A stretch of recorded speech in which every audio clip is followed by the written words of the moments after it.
to another episode of Lakeshow's finest Redux. I'm your host, Charles Ryan, KB24 status, or yours truly, the biggest Lakers fan in the world. Game 2 between your Los Angeles Lakers and the Heat of Miami. Playtime's over, man. Anthony Davis is a legend. He should be dropping 50, 60 points, to be honest. I mean, they just can't do anything with him. If you're going to play zone defense and leave the baseline wide open for AD or LeBron to crash from the corners or the wings, and you can't put a body on any of them, that's a problem. There were several plays this game where I couldn't figure out why the Heat kept playing the zone. But it was the way they were playing it, right?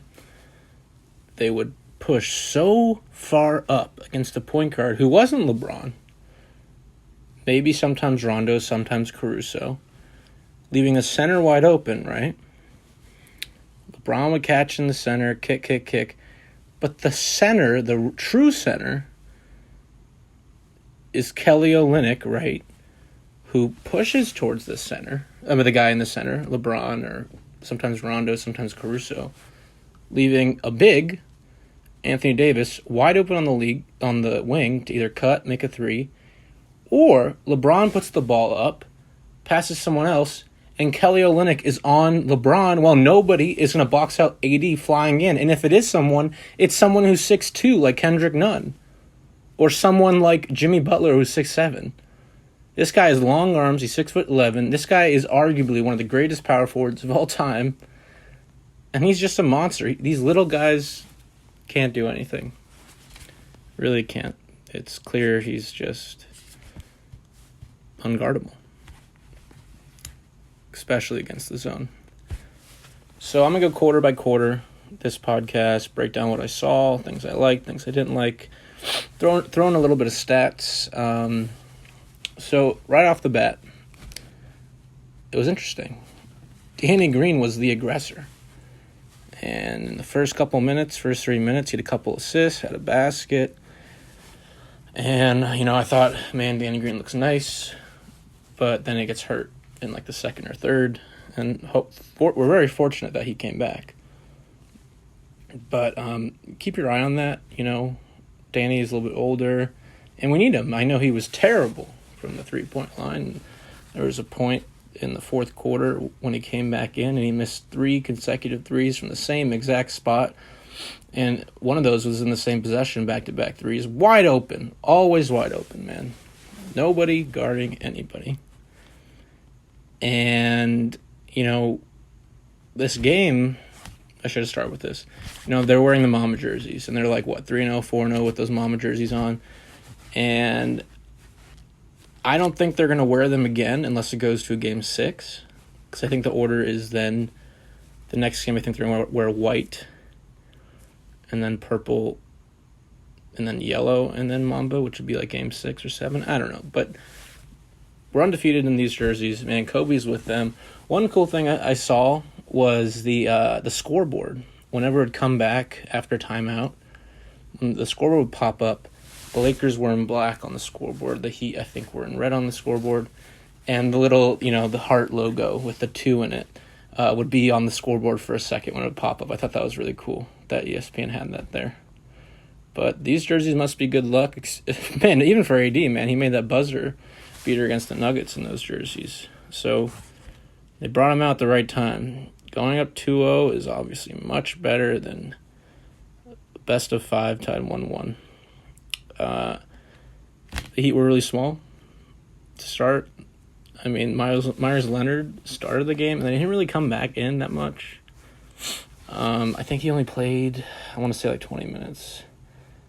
Myers Leonard played 9 minutes. I was very generous, 20 minutes. And there wasn't a lot of Solomon Hill. Solomon Hill, I think, came in for 20 seconds. It says he had 0 minutes in the game. I think he came in for 30 seconds, not a whole minute. But they continue to go small. Another relatively long guy, Derek Jones Jr., did not go in the game. They stuck with Olynyk for 37 minutes. He played the most minutes of anybody besides their star, Jimmy Butler, and actually Tyler Hero, who each had 44 minutes and 42 minutes. But maybe he's going to start, Spoelstra's going to start Myers Leonard. I'm not sure. But, the Lakers had two bigs in the beginning with Dwight and AD, and if Myers Leonard is your only guy, then you're screwed, and Jay Crowder can't do anything on Anthony Davis. So my favorite kind of, I guess, I should have started this much earlier, like probably the beginning of the podcast when I started posting podcasts in like 2016, I think, 2015. I should be saying my favorite play and favorite defensive play of the games.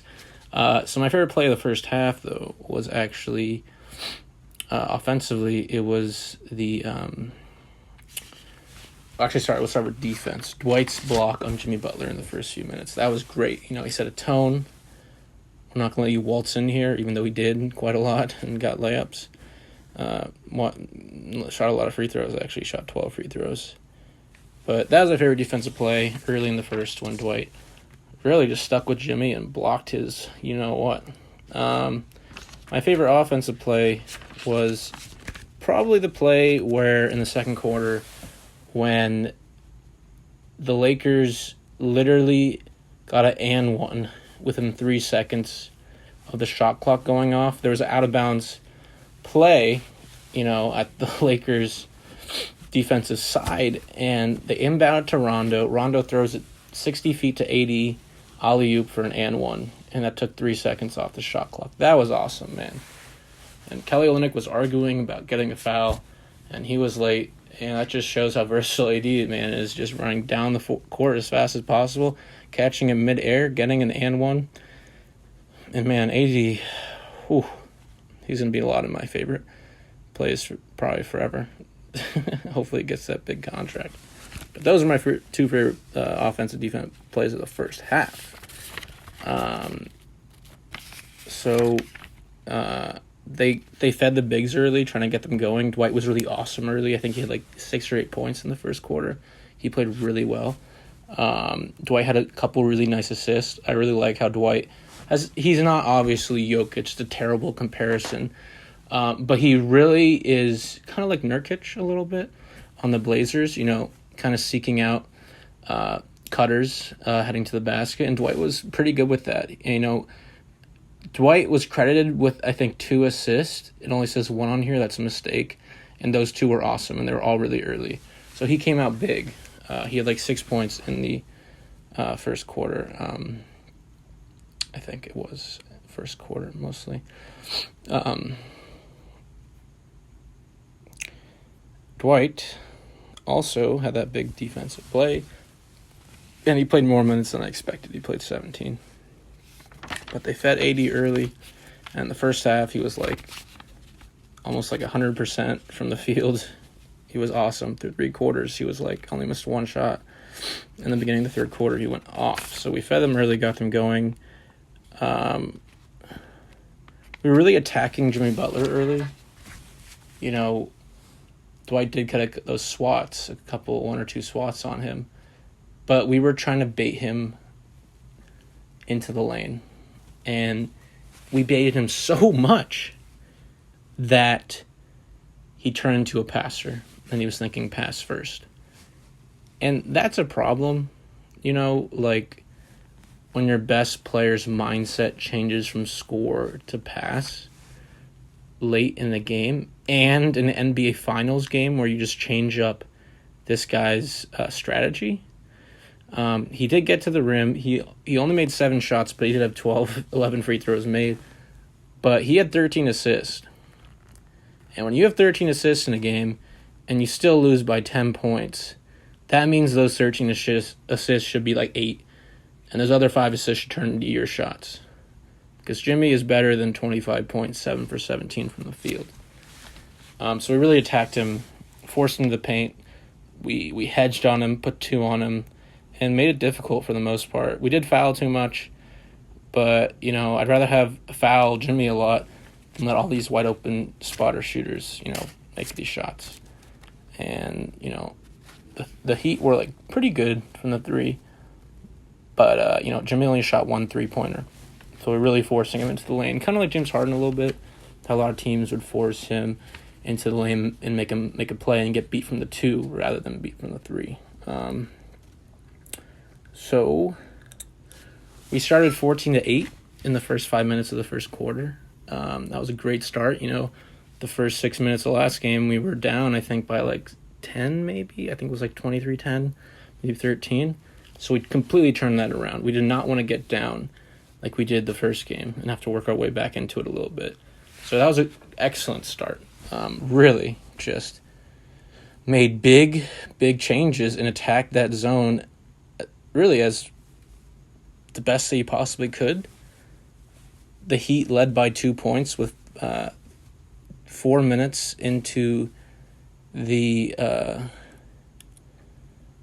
4 minutes into the first, and then it was a wire-to-wire from there. Lakers never looked back. Never looked back. The biggest lead for the Heat was 2. Wow. All right, so they were 12 of those 14 points early were in the paint, which is kind of funny because we shot the most threes of any team in an NBA Finals game, but we were really inside out. Our 3-point percentage wasn't great.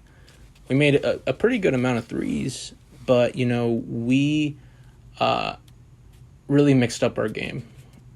And it's one thing to be a team like the Rockets where they really rely on threes, but we can do both, and we did. So we started out big in the paint, and then we changed it up.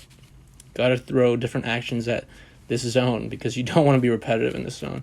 And we were. We tried center, we tried baseline, we tried kicking.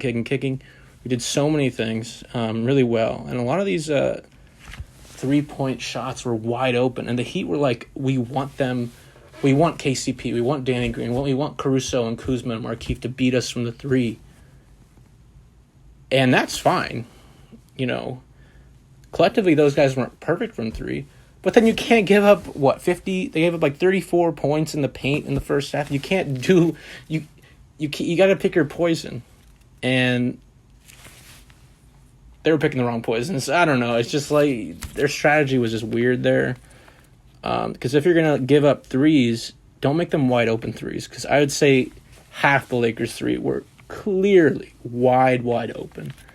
And in NBA Finals, you do not want to give championship caliber teams, any team, wide open shots, especially that many. So, yeah, they ran the zone most of the game. There's a couple times where they switched it up to man, but primarily it was all zone, and it didn't work. So what was interesting about this game in the first quarter, and Duncan Robinson, he had 0 points last game, and there was a play where we challenged, and Rondo, I believe, fouled Duncan Robinson on a 3-point attempt. And Duncan came down on Rondo, and Rondo kind of got him with his hip. And it's very unusual, the challenge in the first quarter, but I completely understood the challenge. And this was big, right? If you foul someone on a 3-point attempt, and the guy hasn't scored in 5 quarters, you don't want to have him have made shots on the court, anywhere, free throw, whatever, to get him going. And I understood that challenge. That was a great challenge. We lost the challenge. He made all 3 free throws. But that guy can get hot. And that was a great challenge. I love that. That was one of the smartest challenges I've ever seen.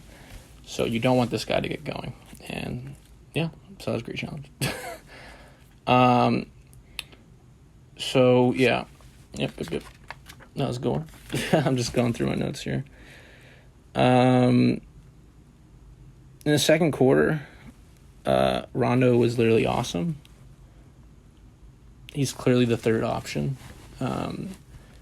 Earlier in the season, all these expectations, especially by the media. And, when I listen to podcasts and people start complaining about the media, it's like they're part of the media. They're a podcast. I'm part of the media.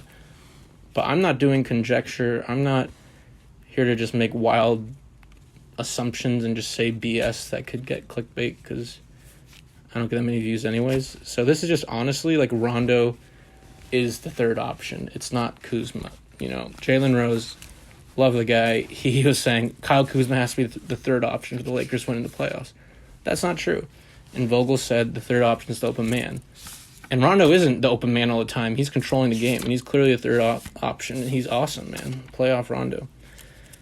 So he was incredible in the second quarter and moving forward.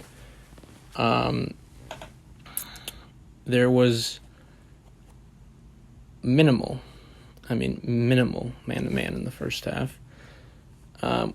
In the first half, the Lakers had 30 points in the paint. We had 18 assists in the first half. That's really, really awesome. Getting others involved. And that's what you have to do in a zone. Just keep moving the ball, man. Making the zone constantly change up their looks. We were 9 for 27 in the first half from the three-point line. Apparently that's an NBA record for most three-point attempts. Yeah, they're just... The Heat, man, they worry about Anthony Davis down low, and it just didn't make sense. They're worrying so much about Anthony Davis down low on the baseline, but that center's being drawn away, so Lakers just keep getting penetration from LeBron James. It's really exposing the zone. We pretty much did that. So we weren't that great, right? Like I said, from the three-point line, we ran for 27, 33%. But we were 17 for 20 from the two-point field goals in the first half. So we were really working them inside out. 85% from inside the arc is incredible. That's really... And a lot of those are 80 jump shots from 20, 25 feet.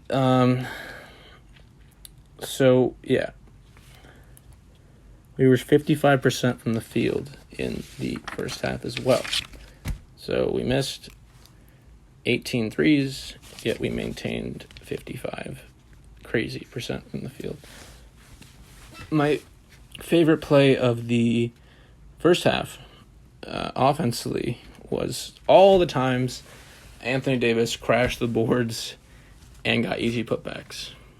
And Kendrick Nunn trying to box him out didn't work. Nothing. But he was so hot in the first 200 seconds. The first 3.5 minutes, Anthony Davis was 4 for 4. He had 9 points. He really kicked ass in that third quarter. And he looked unstoppable, man. My favorite defensive play was another block by Dwight Howard, where in the first 20 seconds of the third quarter to start the half, Dwight swatted Tyler Hero. And it was a three-point attempt, too. So we let him know, hey, we're not giving you wide open looks this time, all right, buddy? And God bless Tyler Hero, man. He's a rookie, and they're putting him on the floor for 40-plus minutes. I don't know how you can rely on someone that young to, even though Dragic and Bam did play a majority or half of the game, Tyler Hero still took the most shots. I don't think you're going to win the championship if you're giving the keys to a rookie who's going to play that much time and shoot that many shots. And those are the two guys we need to lock up. Jimmy and Hero, now that Dragic and Bam might be out next game, are out. And it's okay that Jay Crowder was 5 for 6 from the field and made several threes. We just took out Tyler Hero. Or we forced him to take difficult shots, and Dwight was there. Tyler Hero only made 5 shots. He was 5 for 12, 17 points in 42 minutes. And he only made 1 3. You know, obviously Tyler Hero is known for his three-point shooting. So is Duncan Robinson. Collectively, they were 3 for 10. Duncan made 2. Tyler made 1.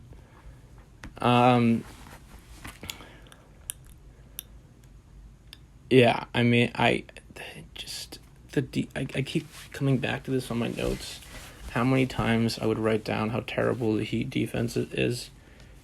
And I think they started Olynyk in the second half, which was clear that they're going to start Olynyk in general next game. unless Bam is back. And Miles Leonard would get his limits eliminated if Bam is back. But, AD is just crashing the wings, taking out these small munchkins, and Kelly Olynyk's just hanging out in the third quarter, and that's how Anthony Davis got all these points so early in the first 200 seconds.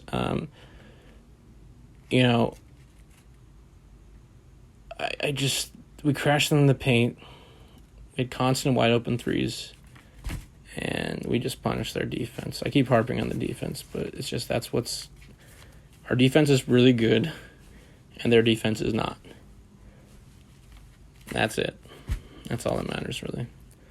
One weird thing that happened at the end of the third quarter was J.R. Smith came in for the final 19 seconds. I don't know if he was a decoy or they wanted him to shoot it, but if you play a guy for 19 seconds who's been cold, really, he hasn't played any minutes in the finals besides this, I don't know what Vogel was thinking there. It didn't really matter because JR played like another minute or two into the fourth quarter. JR only played 3 minutes. He was zeros across the board with 2 fouls. So that was a little bit odd. Kind of noticed that.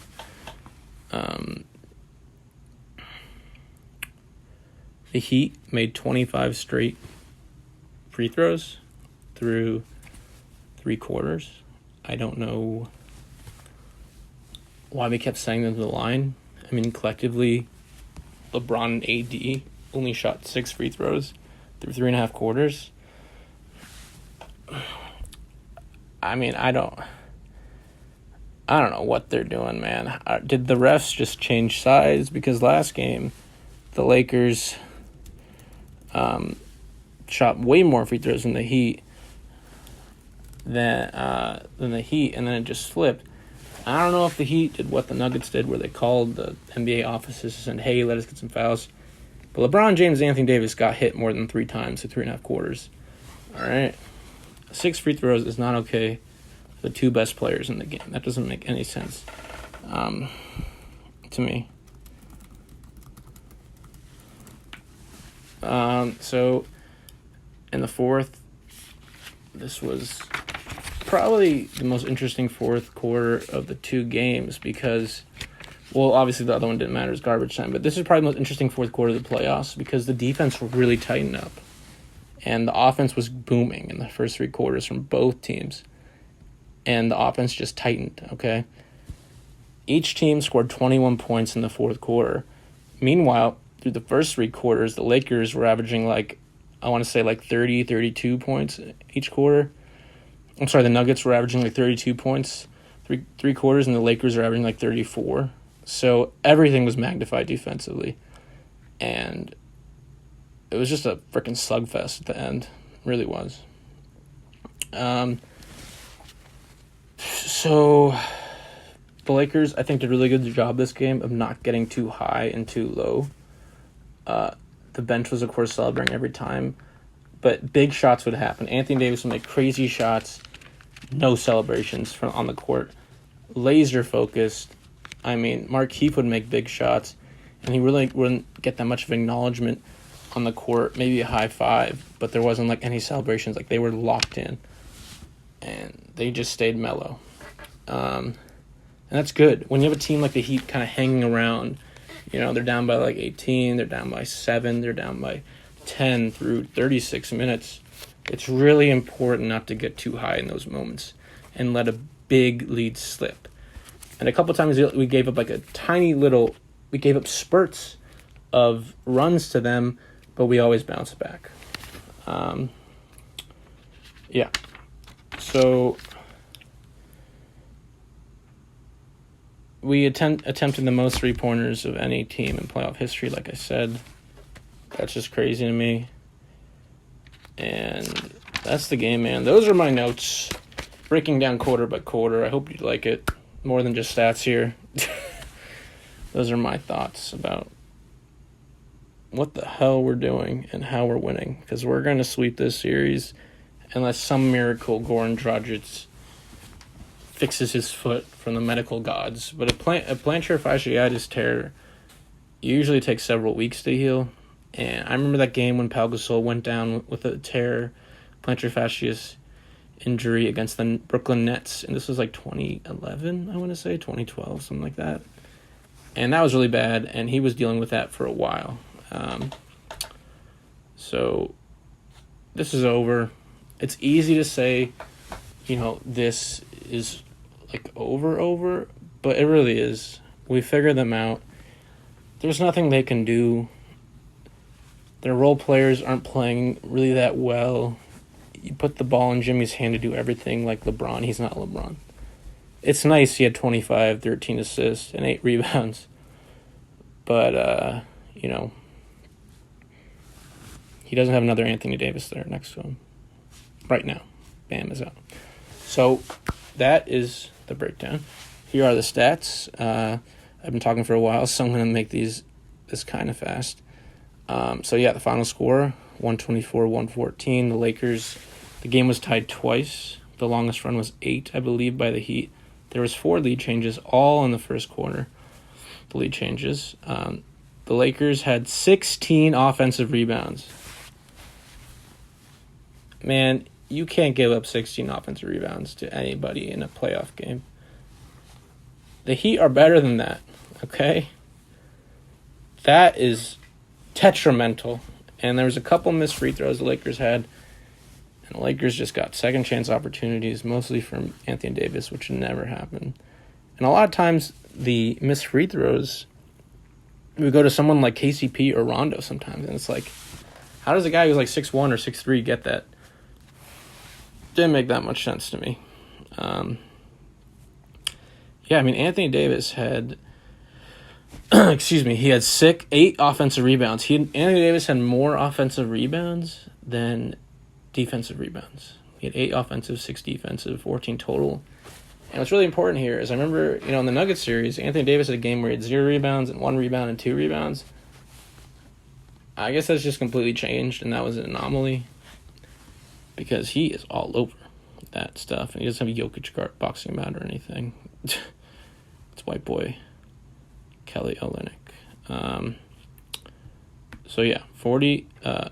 44 rebounds for the Lakers, 37 for the Heat. Lakers had 16 offensive. He had 6.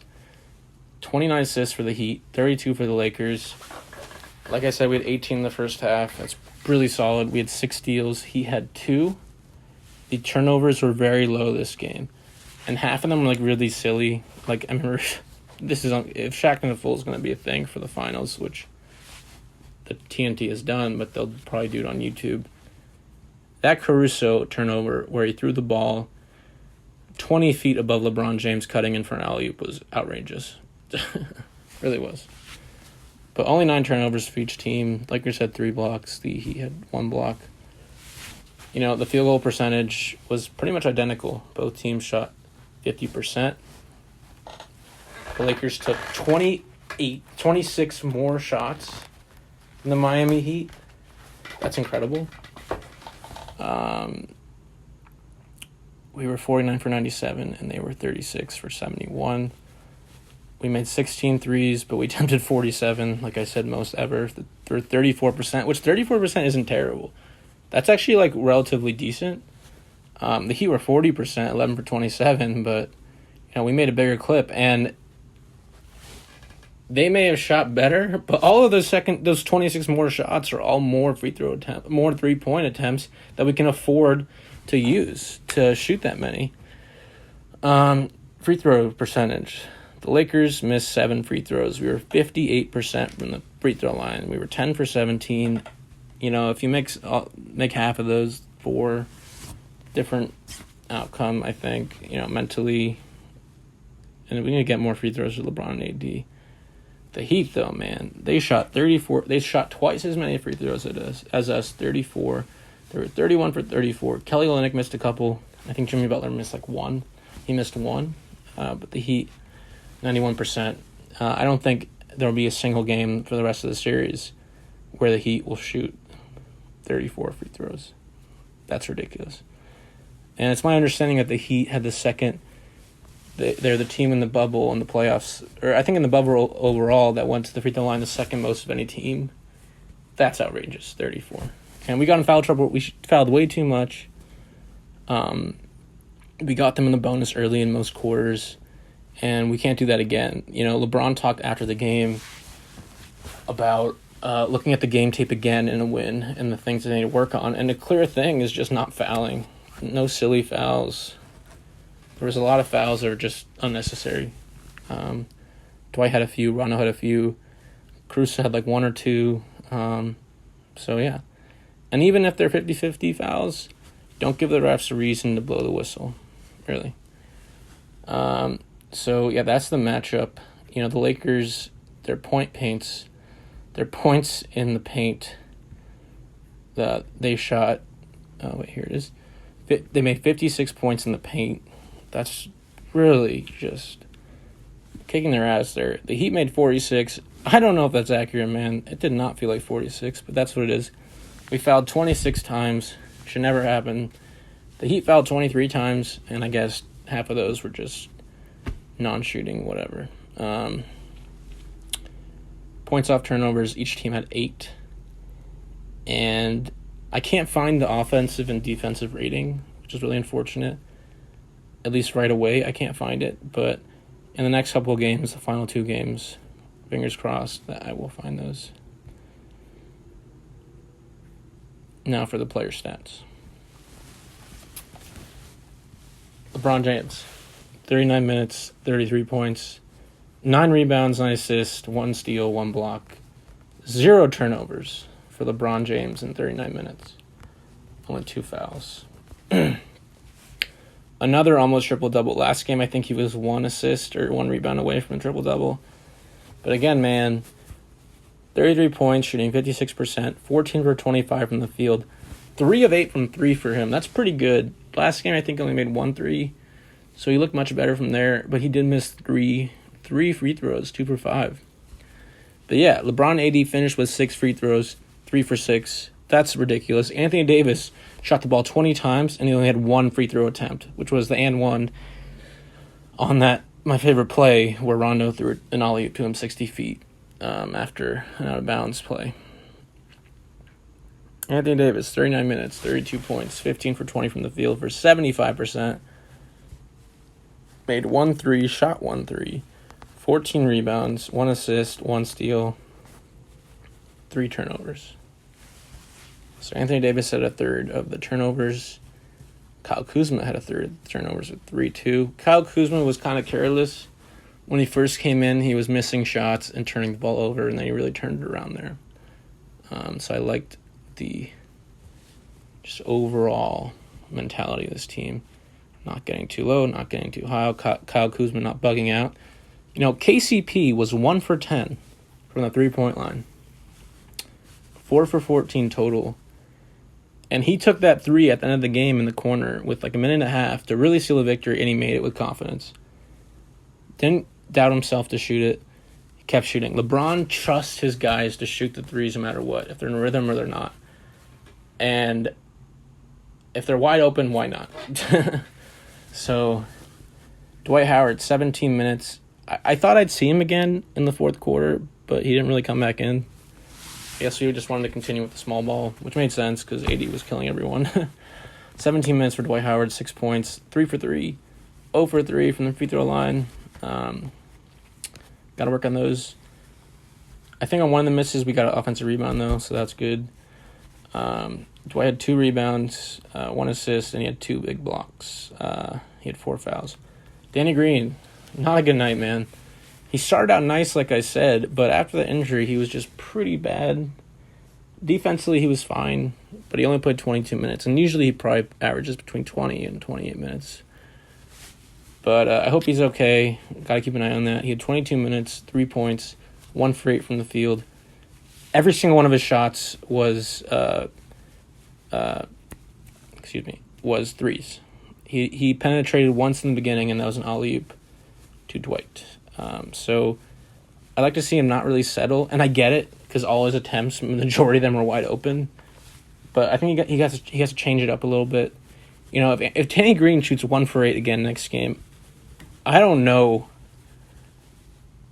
if he's just highway robbery on his contract, because next year he makes $15 million. And he can't play like this, man. Danny Green's a champion. He's going to win his third championship with 3 different teams, Spurs, Raptors, Lakers. And he is not playing like he normally does. I remember opening night, Lakers Clippers, I believe, was the game. It was. Danny had like 27 points, 25 points that game. This is all the way back in October, a year ago. And that Danny Green never returned. He left. Hopefully we can get it back.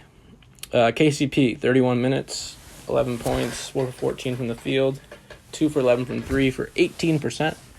Danny Green and KCP collectively were 3 for 19 from the three-point line. And that's what the Heat want. They want those guys to beat them. But we just had so many second chance threes attempts. It's like, why not? Who cares? KCP shot 1 free throw. He was 1 for 1. 4 rebounds, 4 assists, 1 steal. Kyle Kuzma, 21 minutes. 11 points. 3 for 8 from the field. 2 for 6 from 3. Made all 3 of his free throws when he was fouled on a 3-point attempt by Jay Crowder. We got lucky on that foul. 2 rebounds, 1 assist, 3 turnovers. Only 1 foul for Kuzma. And the man of the hour, the X Factor, once again, Rajon Rondo, 26 minutes, 16 points, 10 assists, 4 rebounds, only 1 turnover in 26 minutes, only 1. He had 3 fouls, 2 of them were silly. He was 5 for 9 from the field, 3 for 4 from 3. Man, this guy is kicking ass from the 3-point line in the bubble or the playoffs. He's like 40-something%. He's awesome. Caruso, 23 minutes, 6 points. He was the only negative player. His plus-minus was negative. The highest plus-minus was KCP with 14. That's crazy. But yeah, Caruso was -5, but he had a steal. He had so many deflections. He was really everywhere. He draw I think 2 charges. It might have just been 1. But Caruso, 23 minutes, 6 points, 2 for 5 from the field, 2 for 4 from 3, 2 rebounds, 2 assists, 2 turnovers, 1 steal, 4 fouls. And a couple of his fouls were just absurd. There is no reason they should have been called. Markieff, he played solid. 15 minutes, 6 points, 2 for 5 from the field, identical to Caruso, 2 for 5 from 3. So all 5 of his shots were threes, 5 rebounds, 2 assists. And then the 10th guy who played was J.R. Smith, who is irrelevant.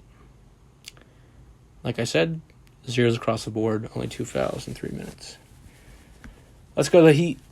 The Heat, Jimmy Butler, 44 minutes, 25 points, 11 for 12 from the free throw line, 13 assists, 8 rebounds, 3 turnovers, 1 steal, 2 fouls for -3. Jay Crowder, 28 minutes, 12 points, 5 for 6 from the field, 2 for 3 from 3. It felt like he made way more threes than 2. 7 rebounds, 2 assists, 2 fouls. Myers Leonard, 9 minutes, 7 points, 2 for 3 from the field goal. From the floor, 1 3. Made 2 free throws, 1 assist. Needed really nothing else after the beginning of the first and beginning of the first, really. Duncan Robinson, we held him in check again. You know, I thought his plus. If I was a betting man, I said his plus-minus, his line would be 8 points to make 8 points this game after having 0 last game, and I took the under, and he was 1 point over at 9. He only took 7 shots. For them to win, Duncan Robinson needs to take more than 7 shots. He was fouled once on a 3. He made all 3 free throws. He was 2 for 7, 4 assists, 1 steal. He had the worst plus-minus in the game at -21. Last game, another white dude had the worst plus-minus, and that was Hero at -35. He played a little bit better. I talked about him, but overall not that good. Mediocre. 42 minutes, 17 points, 5 for 12 from the field, 6 for 6 from the free throw line. Only made 1 3. I said that before. 1 for 3, 7 rebounds, 3 assists, 2 turnovers, and 3 fouls for a -1, -1. Kelly Olynyk played solid. Really good offensively. Defensively, he needs help. But he was great offensively. Probably their second best offensive player this game. He had 24 points, 9 rebounds, 2 assists, 2 turnovers. So he made up for Bam's offensive numbers. He played better than Bam this game. he had more opportunities, more minutes than Bam. But Bam in general was just awful in the 20-whatever minutes he played. And it was under Bam's watch that they went down by 32. He was still in the game then. Kendrick Nunn did not play as well as his garbage time game. But he did a few good things. 29 minutes, 13 points, 3 for 7 from the field. He had one crazy block on Anthony Davis. Because Kendrick Nunn's like a midget. Dude, he's like 6 feet. 3 for 7 for him, 1 for 4 from 3. 4 rebounds, 3 assists, 2 turnovers, and 1 block. He had a couple like really weird fouls. He had 4 fouls. But yeah, they're not going to give rookie... The refs are not going to do any favors for rookies. Iguodala, defensively, is terrible. He thinks he can guard LeBron James, but he can't. 25 minutes, 7 points, 3 for 3 from the field. He really had 4 points. He made a 3 with a minute and a half left. That was irrelevant. That gave the Heat a 0.01% chance of hope. 7 points for him, 2 rebounds, 1 assist, 2 fouls. No Solomon Hill, really. I think he played a couple seconds. But that's it, man. That's the stats. Thank you for listening. I think there's no questions the Lakers sweep this. Worst case scenario, it's a gentleman's sweep, but I said this out loud, not on the Nuggets podcast, but this is a sweep. And I always thought it was going to be a sweep no matter who played. And the Heat need to do better than 24 points from Kelly Olynyk to make up for Dragic and Bam. They do. I'll see you guys on Sunday night. The Lakers play, I think, at 4:30, so much earlier for us. And I'm expecting them to win by, I'll say it, 20 points. 20 points. I'm feeling 20. All right, take care. Have a good one, and go Lakers. Peace.